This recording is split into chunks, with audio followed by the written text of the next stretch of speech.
வாட்ஸ்அப்பில் உங்களுக்கு வர்ற எஸ்எம்எஸ்ஸை வேறு யாராவது ஓப்பன் பண்ணி பார்க்க வாய்ப்பு இருக்குன்னு சொன்னால் நம்புவீங்களா? உங்களோட வாட்ஸ்அப் கணக்கை என்னோட ஃபோனில் ஓப்பன் பண்ணி பார்க்க முடியும்னு சொன்னால் நம்புகிற மாதிரி இருக்கா? பட் நீங்கள் நம்பினாலும் நம்பலனாலும் இந்த ரெண்டுமே சாத்தியம்தான். கடந்த சில தினங்களாக கேரளாவில் இதுதான் நடந்துக்கிட்டு இருக்கு.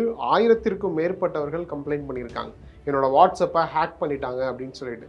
அது ஏன் மலையாள சேனல் நியூஸ் 18 சேர்ந்த முக்கியமான சீஃப் எடிட்டரோட வாட்ஸ்அப்பையும் ஹேக் பண்ணிட்டதா அவரே பேட்டி கொடுத்துருக்கார். அது எப்படிப்பா சாத்தியம்? வாட்ஸ்அப்பை ஹேக்கே பண்ண முடியாதுன்னு சொன்னாங்க, இது எப்படி நடக்குது அப்படின்னு கேட்குறவங்களுக்கு ரொம்ப விளக்கமாகவே சொல்கிறேன். വാട്സ്ആപ്പ് ഒക്കെ ഹാക്ക് ചെയ്യാനാകുമോ എന്ന സംശയം നമുക്ക് പലർക്കുമുണ്ട്. വാട്സ്ആപ്പ് അക്കൗണ്ടുകളിലേക്ക് നുഴഞ്ഞു കയറി പണം തട്ടി ഡിജിറ്റൽ തട്ടിപ്പ് മാഫിയ. വാട്സ്ആപ്പ് ഹാക്ക് ചെയ്ത് പണം തട്ടുന്ന സംഭവം. என்ற 2 ஃபோன் இருக்கு. இந்த ஃபோனில் வாட்ஸ்அப் இருக்கு, இந்த ஃபோனில் வாட்ஸ்அப் இல்லை. இந்த ஃபோனில் இருக்கிற வாட்ஸ்அப் அக்கௌண்ட்டை என்னால் இந்த ஃபோனில் ஓப்பன் பண்ணி பார்க்க முடியும். இப்போ நான் இதில் ஓப்பன் பண்ணிட்டேன் அப்படின்னா எனக்கு யாரெல்லாம் எஸ்எம்எஸ் பண்ணுறாங்களோ அந்த டைமில் எல்லா எஸ்எம்எஸ்ஸையும் இந்த ஃபோனில் இருக்கிறவாளையும் பார்க்க முடியும். ஏன் மெசேஜும் இவரால் அனுப்ப முடியும், ஆபாசமாக கூட அனுப்ப முடியும். அப்படி அனுப்பிட்டாரு அப்படின்னா பாதிப்பு யாருக்குன்னா இந்த ஃபோன் வச்சிருக்கிறவர் கிடையாது, இந்த ஃபோன் வச்சிருக்கிற எனக்கு தான் பாதிப்பு.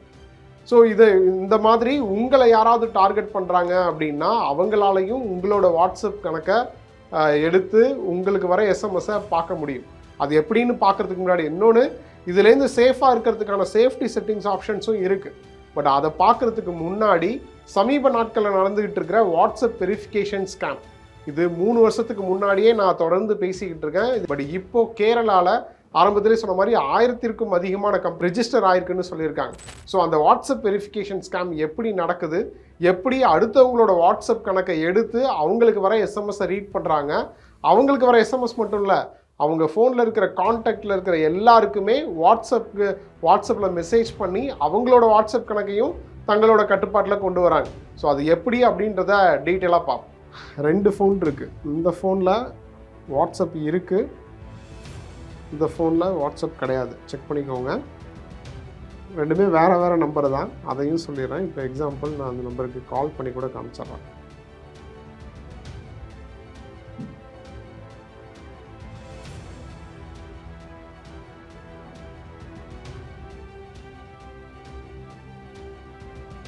ஸோ இந்த நம்பர்லேருந்து இந்த நம்பருக்கு கால் வருது.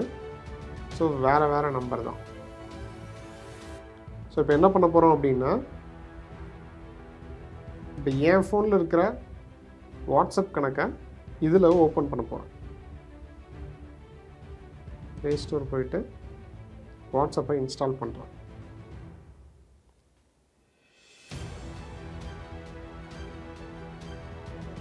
ஸோ வாட்ஸ்அப் இன்ஸ்டால் ஆகிட்டுருக்கு. எனக்கு இப்போ கரெக்டாக மெசேஜ் வந்துக்கிட்டு இருக்கு. ஸோ இன்ஸ்டால் ஆகிடுச்சு. இப்போ நான் ஓப்பன் பண்ணுறேன். ஸோ இதில் வாட்ஸ்அப் ஓப்பனில் தான் இருக்குது. ஸோ இங்கிலீஷ் கொடுக்குறேன்.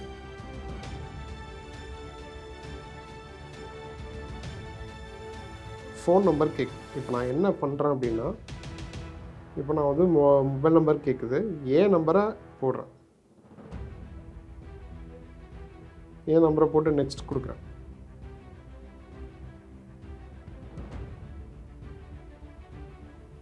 இங்கே பாருங்கள், ரிக்வெஸ்டிங் கோடுன்னு வருதா? இங்கே பாருங்கள், enter this verification code on your new phone அப்படின்னு வருது. ஸோ வாட்ஸ்அப்கான வெரிஃபிகேஷன் கோடு எனக்கு வந்திருக்கு. பட் ஈவன் இதில் லாகின் கேட்குது. இப்போ அந்த நம்பரை நான் இதில் போடுறேன். கொடுத்ததுக்கப்புறம் ஸோ இங்கே பாருங்கள், என்னோடய வாட்ஸ்அப் சாட் எல்லாம் இதில் ஓப்பன் ஆகிடுச்சு. ஸோ இது மூலமாக நான் யாருக்கு வேணாலும் என்னால் மெசேஜ் பண்ண முடியும், யார் சாட்டையும் படிக்க முடியும். இப்போ எனக்கு யார் மெசேஜ் பண்ணாலும் இந்த நம்பருக்கு தான் வரும். இப்போ புதுசாக ஒரு நம்பரில் வாட்ஸ்அப் ஆக்டிவேட் பண்ணணும் அப்படின்னா என்ன பண்ணுவோம்? வாட்ஸ்அப்பை இன்ஸ்டால் பண்ணிவிட்டு ஒரு மொபைல் நம்பர் கொடுக்கணும். உங்கள் நம்பருக்கு அந்த வாட்ஸ்அப்புக்கான ஓடிபி நம்பர் வரும், அந்த 6 டிஜிட் கோடு வரும். அதை போட்டதுக்கப்புறம் உங்கள் நம்பரில் வாட்ஸ்அப் ஆக்டிவேட் ஆகிடும். இதே தான் ஸ்கேமர்ஸ் என்ன பண்ணுறாங்க அப்படின்னா, இப்போ நான் பண்ணி காமிச்சேன் இல்லையா, இதே மெத்தடில் தான் என்ன பண்ணுறாங்க, உங்கள் நம்பர்லையே அவனோட ஃபோனில் வாட்ஸ்அப்பை ஆக்டிவேட் பண்ண ட்ரை பண்ணுறான்.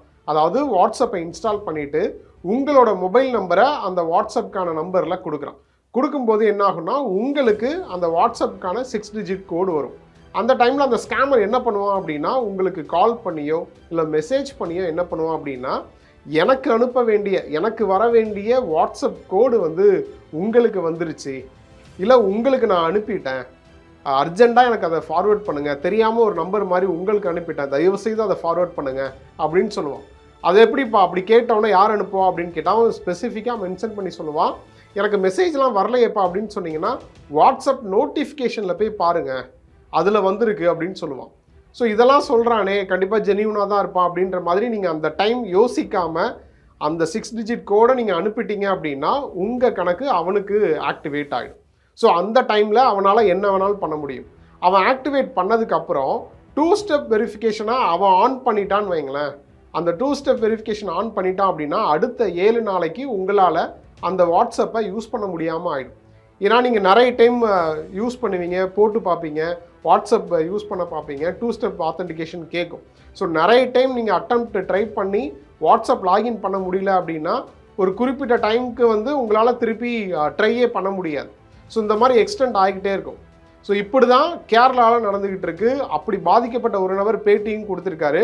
அவர் பேட்டி கொடுக்கும்போது அவருக்கு வந்து எஸ்எம்எஸை ஸ்க்ரீனில் காமிக்கிறாங்க. அந்த ஸ்க்ரீனில் பார்த்தீங்கன்னா உங்களுக்கு தெரியும் தெளிவாக இந்த நபர் சொல்கிறாரு, எனக்கு எந்த எஸ்எம்எஸும் வரலையே அப்படின்னு சொல்கிறாரு. அதுக்கு அந்த நபர் இருந்துக்கிட்டு வாட்ஸ்அப் நோட்டிஃபிகேஷனில் போய் செக் பண்ணு அப்படின்ற மாதிரி சொல்கிறார். இந்த நபர் ஏன் உரிமையோடு சொல்கிறாரு அப்படின்னா இதில் என்ன நடக்குது, கேரளாவில் நடக்கிறதுல என்ன நடக்குது அப்படின்னா, இப்போ ஏன் நம்பரோட வாட்ஸ்அப் வந்து அவங்களுக்கு கிடச்சிருச்சு அப்படின்னா ஏன் கான்டாக்டில் இருக்கிறவங்களுக்கு அவங்க எஸ்எம்எஸ் பண்ணுறாங்க. ஸோ என்னோடய ஃப்ரெண்ட்ஸ் என்ன நினைப்பாங்க, நான் தான் எஸ்எம்எஸ் பண்ணியிருக்கேன், நான் தான் வந்து மெசேஜ் பண்ணிக்கிட்டு இருக்கேன் அப்படின்னு நினைப்பாங்க. அப்படி மெசேஜ் பண்ணி என்ன கேட்குறாங்க அப்படின்னா அர்ஜெண்ட்டாக கொஞ்சம் பணம் தேவைப்படுது, பெரிய அமௌண்ட்லாம் இல்லை, ஒரு 3000 ரூபாய் தேவைப்படுது, ஒரு 10,000 ரூபாய் தேவைப்படுது அப்படின்னு மெசேஜ் பண்ணுறாங்க. ஸோ வாட்ஸ்அப்லேருந்து மெசேஜ் வரும்போது என்ன நினைப்பாங்க, நான் தான் மெசேஜ் பண்ணுறேன்னு நினைப்பாங்க. ஸோ அப்படி நிறைய பேர் பணத்தை கொடுக்குறதா கம்ப்ளைண்ட் ரிஜிஸ்டர் ஆகிருக்கு. இப்போ உங்களுக்கு ஓடிபி வந்துருச்சு அப்படின்னா ரொம்ப அர்ஜெண்ட்டாக அந்த ஓடிபி நம்பர் வேணும், ஸோ ப்ளீஸ் அதை சென்ட் பண்ணுங்கன்னு கேட்டுக்கிட்டே இருப்பான். நீங்கள் யோசிக்கிறதுக்குள்ளே கண்டினியூஸாக ரிக்வஸ்ட் அனுப்பிச்சிக்கிட்டே இருப்பான். உடனே நீங்கள் என்ன பண்ணுவீங்கன்னா சரி ஓகே ஏதோ தெரியாமல் வந்துருச்சு போலன்னு அனுப்பிச்சிருவீங்க. ஸோ அதை வச்சு தான் உங்கள் நம்பரோட வாட்ஸ்அப் அக்கௌண்ட்டை அந்த ஸ்கேமர் ஓப்பன் பண்ணிடுறான். அதுக்கப்புறம் உங்கள் வாட்ஸ்அப் அக்கௌண்ட்டோட ஒட்டுமொத்த கண்ட்ரோலும் அவனுக்கு கிடச்சிடும். உங்களுக்கு வர எல்லா மெசேஜையும் பார்க்கவும் முடியும், அவனால் யாருக்கும் மெசேஜும் பண்ண முடியும். இதை தான் வாட்ஸ்அப் வெரிஃபிகேஷன் ஸ்கேம்னு சொல்கிறாங்க. இது ரிலேட்டடாக வாட்ஸ்அப் அலர்ட் கொடுத்துருக்கு. தமிழக காவல்துறை 3 வருஷத்துக்கு முன்னாடியே அலர்ட் கொடுத்தாங்க. இப்போது கேரளாவில் இந்த சம்பவம் நடந்துகிட்டு இருக்கு. அது எப்படிப்பா, வாட்ஸ்அப் வந்து என்னோட மொபைலில் தான் ஆனில் இருக்குது, அப்புறம் எப்படி அவன் ஆக்டிவேட் பண்ணுவான் அப்படின்னு கேட்டால் உங்களுக்கு வர்ற அந்த ஓடிபியை நீங்கள் ஷேர் பண்ணிட்டீங்க அப்படின்னா உங்கள் அக்கௌண்ட் லாக் அவுட் ஆகிடும், அவனோட ஃபோனில் ஆக்டிவேட் ஆகிடும். ஆனால் மறுபடியும் நீங்கள் வாட்ஸ்அப்பில் வந்து லாகின் பண்ணிக்கலாம். அப்படி பண்ணும்போது உங்களோட ஃபோனில் ஆக்டிவேட் ஆகிடும், அவனோட ஃபோனில் டீஆக்டிவேட் ஆகிடும். ஆனால் அவன் அதுக்கு முன்னாடி 2 ஃபேக்டர் ஆத்தென்டிகேஷன் போட்டுட்டான் அப்படின்னா அதில் சில சிக்கல்கள் இருக்குது. இன்னொன்று, நீங்கள் ஓடிபியை அவனுக்கு கொடுத்துட்டு உங்கள் வாட்ஸ்அப்பை நீங்கள் பார்க்காம இருக்கீங்க, கவனிக்காமல் இருக்கீங்க அப்படின்னா அந்த கேப் இருக்கு இல்லையா, நீங்கள் அதை கவனித்து மறுபடியும் வாட்ஸ்அப் லாகின் பண்ணுற கேப் இருக்கு இல்லையா, அந்த கேப்பில் அவனால் என்ன வேணாலும் பண்ண முடியும். உங்களை மாதிரி மெசேஜ் பண்ண முடியும், உங்களை மாதிரி யார்கிட்ட வேணாலும் ஃபோன் பண்ணி கூட பேச முடியும். ஏன்னா இப்போ ஏஐ வாய்ஸ் டெக்னாலஜிலாம் வந்துருச்சு. உங்கள் குரலை வச்சு அவன் என்ன வேணாலும் பண்ண முடியும். ஏன் வீடியோவை வச்சே பண்ணுறாங்க இப்போலாம். ஸோ உங்களுக்கு இந்த ஓடிபின்னு இல்லை, எந்த ஓடிபியுமே ஷேர் பண்ணாதீங்கன்னு தொடர்ந்து சொல்லிக்கிட்டு இருந்தாங்க முன்னாடி. அது யாருமே ஷேர் பண்ணுறதுல ஓரளவு அவேர்னஸ் வந்துருச்சு. பட் மறுபடியும் இப்போ அந்த ஸ்கேமை வேறு மாதிரி பண்ணுறாங்க. வாட்ஸ்அப் வெரிஃபிகேஷன் ஸ்கேம் இதுதான். ஸோ பேங்க் ஓடிபி, ஏடிஎம் பின் அந்த மாதிரின்னு இல்லை, நீங்கள் யூஸ் பண்ணுற ஒரு அப்ளிகேஷனோட ஓடிபியாக இருந்தாலும் அப்ளிகேஷனோட வெரிஃபிகேஷன் கோடாக இருந்தாலும் யாருக்கும் ஷேர் பண்ணாதீங்க. அப்படி நீங்கள் ஷேர் பண்ணுறீங்க அப்படின்னா உங்கள் மொபைலில் இருக்கிற அதே ஆப் இன்னொருத்தரும் யூஸ் பண்ணுவார், ஆனால் உங்களை மாதிரியே யூஸ் பண்ணுவார். ஸோ அதில் ரொம்ப ரொம்ப கேர்ஃபுல்லாக இருங்க. ஸோ நான் ஏற்கனவே சொல்கிற மாதிரி இது ரிலேட்டடாக காவல்துறை அலர்ட் கொடுத்துருக்கு. பிரபல பத்திரிக்கையான இன்டர்நேஷ்னல் லெவலில் ஃபேமஸாக இருக்கக்கூடிய ஃபோர்ப்ஸ் பத்திரிக்கையும் இது ரிலேட்டடாக அலர்ட் கொடுத்துருக்காங்க. வாட்ஸ்அப்பே வந்து அலர்ட் கொடுத்துருக்கு. அது மட்டும் இல்லாமல் இதிலே இந்த மாதிரியான ஸ்கேமில் சிக்காமல் இருக்க சில சேஃப்டி செட்டிங்ஸ் ஆப்ஷன்ஸையும் அவங்க சஜஸ்ட் பண்ணியிருக்காங்க. அதில் முதல் சேஃப்டி செட்டிங்ஸ் ஆப்ஷன் என்ன அப்படின்னா 2 ஸ்டெப் வெரிஃபிகேஷன். வாட்ஸ்அப் அப்ளிகேஷனோட செட்டிங்ஸ் ஆப்ஷனுக்குள்ளே போயிட்டு அக்கௌண்ட் ஆப்ஷனுக்குள்ளே இருக்கிற 2 ஸ்டெப் வெரிஃபிகேஷன் ஆப்ஷனை எனேபிள் பண்ணிவிடுங்க. இதை எனேபிள் பண்ணணும் அப்படின்னா ஒரு பின் நம்பர் கொடுக்கணும். அதை ரீகன்ஃபார்ம் பண்ணதுக்கப்புறம் உங்கள் மெயில் ஐடி கொடுத்து எனேபிள் பண்ணிக்கலாம். இதை எனேபிள் பண்ணதுக்கப்புறம் உங்களோட வாட்ஸ்அப் கணக்கை வேறு யாராவது லாகின் பண்ண ட்ரை பண்ணாலும் அவங்களால லாகின் பண்ண முடியாது. ஏன்னா 2 ஃபேக்டர் ஆத்தென்டிகேஷனுக்கு நீங்கள் கொடுத்த அந்த பின் நம்பரை வந்து அவங்களுக்கு கிடைச்சாதான் அவங்களால வாட்ஸ்அப் லாகின் பண்ண முடியும். இதை தான் வாட்ஸ்அப் நிறுவனமுமே சஜஸ்ட் பண்ணியிருக்கு. ஸோ கட்டாயம் 2 ஃபேக்டர் ஆத்தென்டிகேஷனை ஆக்டிவேட் பண்ணிக்கோங்க. இது ரொம்ப பழைய செய்தியாக இருக்கலாம், இல்லை இது ரொம்ப ஓல்டாச்சேப்பா, இதை பற்றி இப்போ பேசுகிறீங்க அப்படின்னு கேட்கலாம். ஆனால் நானே இதை பற்றி 3 வருஷத்துக்கு முன்னாடியே பேசியிருக்கேன். நான் மறுபடியும் இதை பற்றி பேசுறதுக்கு காரணம் என்னென்னா, இப்போ சமீபத்தில் கேரளாவில் இது நடந்துக்கிட்டு இருக்கு. அதனால தான் இப்போது மறுபடியும் அந்த ஸ்கேமர்ஸ் இதே டெக்னிக்கை வேறு ஏதாவது பொய்களை சொல்லி மறுபடியும் பண்ணிக்கிட்டு இருக்காங்க. இதுக்கு முன்னாடி ஃபேஸ்புக்கில் ஃபேக்காக ப்ரொஃபைல் க்ரியேட் பண்ணி குறிப்பாக போலீஸ் ஆஃபீஸர்ஸை டார்கெட் பண்ணி ஏமாத்துனாங்க. இப்போ நான் வந்து என்னோடய ப்ரொஃபைலில் இருக்கக்கூடிய ஃப்ரெண்ட் லிஸ்ட்டில் இருக்கிறவங்களுக்கெல்லாம் மெசேஞ்சரில் போயிட்டு மெசேஜ் பண்ணி அர்ஜெண்ட்டாக பணம் வேணும் அப்படின்னு கேட்பாங்க. அந்த ப்ரொஃபைல் போய் செக் பண்ணால் அது ஃபேக் ஐடியா இல்லை ஒரிஜினல் ஐடியா அப்படின்றது தெரிஞ்சிடும். இது முன்னாடி நடந்துகிட்டு இருந்துச்சு. பட் இப்போ என்னென்னா வாட்ஸ்அப்பில் மெசேஜ் பண்ணுறாங்க. வாட்ஸ்அப்பில் ஃபேக் கணக்குன்னு க்ரியேட் பண்ண முடியாது. ஸோ வாட்ஸ்அப்பில் மெசேஜ் பண்ணும்போது நிறைய பேர் இதை நம்புறதுக்கு வாய்ப்பு இருக்குது. ஸோ அதனால தான் இது ரொம்ப சீரியஸாக பார்க்க வேண்டிய தேவை இருக்குது. அதனால தான் நானும் மறுபடியும் இதை பற்றி பேசிக்கிட்டு இருக்கேன். இதில் 2வது சேஃப்டி செட்டிங்ஸ் ஆப்ஷன் என்ன அப்படின்னா, ஆட்டோ டவுன்லோட் ஆப்ஷனை ஆஃப் பண்ணி வைங்கன்னு சொல்லியிருக்காங்க. எப்படி இதை ஆஃப் பண்ணணும் அப்படின்னா, வாட்ஸ்அப் ஓப்பன் பண்ணதும் மேலே இருக்கிற 3 டாட்டா கிளிக் பண்ணுங்கள். அதில் இருக்கிற செட்டிங்ஸ் ஆப்ஷனுக்குள்ளே போனீங்கன்னா ஸ்டோரேஜ் அண்ட் டேட்டான்னு ஒரு ஆப்ஷன் இருக்கும். அதை கிளிக் பண்ணிங்கன்னா மீடியா ஆட்டோ டவுன்லோட் ஆப்ஷனுக்கு கீழே when using mobile data, when connected wifi, when connected roaming அப்படின்ற ஆப்ஷன் இருக்கும். அதை ஓப்பன் பண்ணி எல்லாத்தையுமே டிசேபிள் பண்ணிவிடுங்க. அதாவது டிக் பண்ணியிருந்தால் அதை எடுத்து விட்டுருங்க. இது எதுக்காக சொல்கிறாங்க அப்படின்னா, எந்த வீடியோவை டவுன்லோட் பண்ணணும், எந்த இமேஜை டவுன்லோட் பண்ணணும் அப்படின்றத நீங்கள் சூஸ் பண்ணுங்கள். ஏன் அப்படி சொல்கிறாங்க அப்படின்னா, தெரியாத நம்பர்லேருந்து உங்களுக்கு திடீர்னு ஒரு வீடியோ வருது, இல்லை ஒரு இமேஜ் வருது அப்படின்னா, நீங்கள் இதில் ஆட்டோ டவுன்லோடில் போட்டிருப்பீங்க. அது ஆல்ரெடி டவுன்லோட் ஆகி உங்கள் மொபைலில் டவுன்லோடாக ஆகிருக்கும். பட் அந்த வீடியோ கூடவோ இல்லை இமேஜ் கூடவோ வேறு ஏதாவது ஆபத்தான வைரஸ், ஆபத்தான அப்ளிகேஷனை மெர்ஜ் பண்ணி அனுப்புகிறாங்க அப்படின்னா உங்கள் ஃபோன் வந்து என்ன வேணாலும் நடக்கலாம். இப்போ வாட்ஸ்அப்பில் உங்கள் அக்கௌண்ட் போயிடுச்சுன்னா மெசேஜ் தான் பண்ண முடியும், இல்லை வீடியோ கால் பண்ண முடியும். உங்கள் ஃபோனே காம்ப்ரமைஸ் ஆகிடுச்சுன்னா ஸோ அவரால் என்ன வேணாலும் பண்ண முடியும். உங்கள் பேங்க் க்ரெடென்ஷியல் எடுக்க முடியும். ஒரு 3 டேஸ் முன்னாடி தமிழ்நாடு சைபர் கிரைம்லேருந்து ஒரு அலர்ட் கொடுத்துருந்தாங்க. ஃபோன்பே மாதிரியான யூபிஐ யூஸ் பண்ணுறீங்க அப்படின்னா தேவையில்லாத அப்ளிகேஷன்லாம் இன்ஸ்டால் பண்ணாதீங்க. வாட்ஸ்அப்பில் வர ஏதாவது ஒரு கவர்மெண்ட் ஸ்கீம் பேரில் ஏதாவது லிங்க் வருது அப்படின்னா அதை கிளிக் பண்ணி டவுன்லோட் பண்ணாதீங்க. ஏபிகே ஃபைல்ஸை டவுன்லோட் பண்ணாதீங்க அப்படின்னு சொல்லியிருந்தாங்க. அதே தான் இங்கேயும். ஸோ உங்களுக்கு வர இமேஜ்லையோ வீடியோலையோ மெர்ஜ் பண்ணி கூட ஆபத்தான ஃபைல்ஸை உங்களுக்கு அனுப்பலாம்.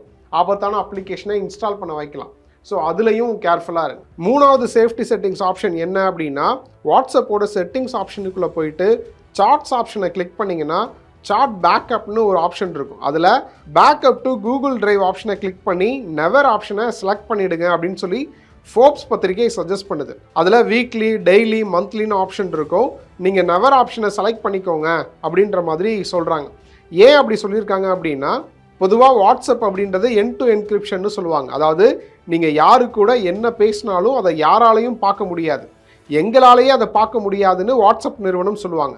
பட் அது எப்போ அப்படின்னா நீங்கள் சாட் பண்ணும்போது மட்டும்தான். அதே இது உங்கள் வாட்ஸ்அப் சாட்டிங்கோட பேக்கப் கூகுள் டிரைவில் ஸ்டோர் ஆகும்போது அதை எப்போ வேணும்னாலும் யாராலையும் பார்க்க முடியும். அதாவது உங்கள் கூகுள் ஆக்சஸ் யார்கிட்டையாவது கிடைச்சா கண்டிப்பாக அதை பார்க்க முடியும். அதுக்கான வாய்ப்புகள் இருக்குது. ஏன்னா அது அந்த பேக்கப் வந்து எண்ட் டு என்கிரிப்ஷன் கிடையாது அப்படின்ற மாதிரி சொல்லியிருக்காங்க. இப்போ சிக்னல், டெலிகிராம் மாதிரியான அப்ளிகேஷன்களோட பேக்கப் வந்து அவங்களோட ஓன் சர்வரில் தான் ஸ்டோர் ஆகும்னு சொல்லப்படுது. பட் வாட்ஸ்அப்போட ஸ்டோரேஜ் வந்து தேர்ட் பார்ட்டியான கூகுளில் ஸ்டோர் ஆகுது. ஸோ அதனால தான் இந்த சார்ட் பேக்கப் ஆப்ஷனை எப்போதுமே நெவரில் வைங்க அப்படின்ற மாதிரி அட்வைஸ் பண்ணுறாங்க.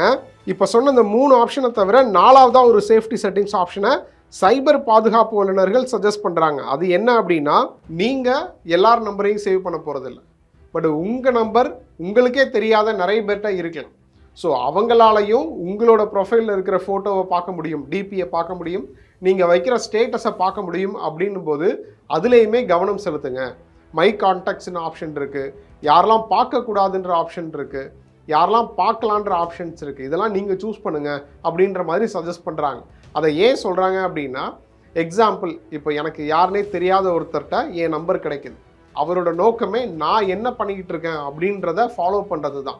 இப்போ நான் வந்து என்னோடய டிபியை சேஞ்ச் பண்ணுறேன், எங்கேயாவது வெளில போயிருக்கேன், அதை ஃபோட்டோ எடுத்து வைக்கிறேன், ஸ்டேட்டஸில் நான் அதை வைக்கிறேன் அப்படின்னும்போது அவருக்கான டேட்டா, அவருக்கு தேவையான இன்ஃபர்மேஷனை அவர் கேட்காமலேயே நான் கொடுத்துக்கிட்டு இருக்கேன். ஸோ இதை சுற்றி நிறைய விஷயங்கள் நடக்கலாம். நம்ம ஃபோட்டோஸை வச்சோ இல்லை ஸ்டேட்டஸில் இருக்கிற ஃபோட்டோஸை வச்சோ மார்ஃபிங் பண்ண முடியும், என்ன வேணாலும் பண்ண முடியும். வாட்ஸ்அப் டிபியில் இருந்த ஃபோட்டோவை வச்சு மார்ஃபிங் பண்ணி இங்கே வந்து மரணங்கள்லாம் நிகழ்ந்திருக்கு. ஸோ இதுலேயுமே ரொம்ப கன்சர்னாக இருங்க அப்படின்ற மாதிரி சொல்கிறாங்க. இன்னொன்று, இப்போ வந்து நம்பரை சேவ் பண்ணாதான் அவங்களால வந்து டிபியை பார்க்க முடியும், இல்லை ஸ்டேட்டஸை பார்க்க முடியும். அப்படி சேவ் பண்ணாமல் பார்க்க முடியாதுன்ற மாதிரிலாம் சொல்கிறாங்க. பட் நிறைய பேருக்கு சேவ் பண்ணாமலேயே அவங்களோட டிபியில் உள்ள ஃபோட்டோஸ்லாம் ஷோ ஆகுது. அப்படி இருந்துச்சுன்னா சேஃப் தான். பட் அப்படி இல்லைன்ற பட்சத்தில் நம்ம தனியாக இதில் கவனம் செலுத்த வேண்டியது அவசியமாக இருக்குது. இப்போ இந்த சம்பவத்தை கேரள செய்திச்சாளர்கள் எல்லாருமே வந்து வாட்ஸ்அப்பை ஹேக் பண்ணுறாங்க, வாட்ஸ்அப்பை ஹேக் பண்ணி ஃபோன் ஆக்சஸ் எடுக்கிறாங்க, ஒருத்தரோட வாட்ஸ்அப்பை ஹேக் பண்ணிட்டாங்க அப்படின்னா அவர் கான்டாக்டில் இருக்கிற எல்லாரோட வாட்ஸ்அப்பையும் ஹேக் பண்ணுறாங்க அப்படின்ற மாதிரி சொல்கிறாங்க. பட் இது வந்து வாட்ஸ்அப்பை ஹேக் பண்ணுற விஷயம் கிடையாது. வாட்ஸ்அப்பில் உங்களுக்கான லாகின் ஐடி இருக்கு இல்லையா, அந்த ஐடி பாஸ்வேர்டு, அந்த 6 டிஜிட் பாஸ்வேர்டை உங்கள்கிட்ட பொய் சொல்லியோ உங்களை ஏமாற்றியோ அந்த பாஸ்வேர்டை வாங்கி நான் ஓப்பன் பண்ணிக்கிறேன். ஸோ நான் ஓப்பன் பண்ணிட்டேன் அப்படின்னா உங்களோட லிஸ்ட்டில் இருக்கிற எல்லாரோட கான்டாக்டும் எனக்கு கிடச்சிரும். ஸோ நான் வந்து உங்களோட நம்பர்லேருந்தே உங்களோட ஃப்ரெண்ட்ஸுக்கு மெசேஜ் பண்ணி அவங்களோட ஆக்சஸையும் எடுக்கிறேன். ஸோ உங்கள்கிட்ட பணம் கேட்குறேன், இல்லை அவங்களோட ஆக்சஸ் எடுக்கிறேன், இந்த மாதிரி தான் பண்ணுறாங்க. ஸோ பழைய மோசடியை புது டீம் வந்து வேறு மாதிரி பண்ணுறாங்க அப்படின்ற மாதிரி தான் சொல்ல வேண்டியதாக இருக்குது. ஸோ இது வாட்ஸ்அப்பை ஹேக் பண்ணுற விஷயம் கிடையாது. ஸோ நான் ஓப்பனிங்கில் பண்ணதை ஹேக்கிங்னு சொன்னால் நிறைய பேர் சிரிச்சிருவாங்க. ஸோ இது வந்து வாட்ஸ்அப் ஹேக் கிடையாது. இந்த மாதிரி மோசடி பண்ணிக்கிட்டு இருக்காங்க. எப்போவுமே உஷாராக இருங்க.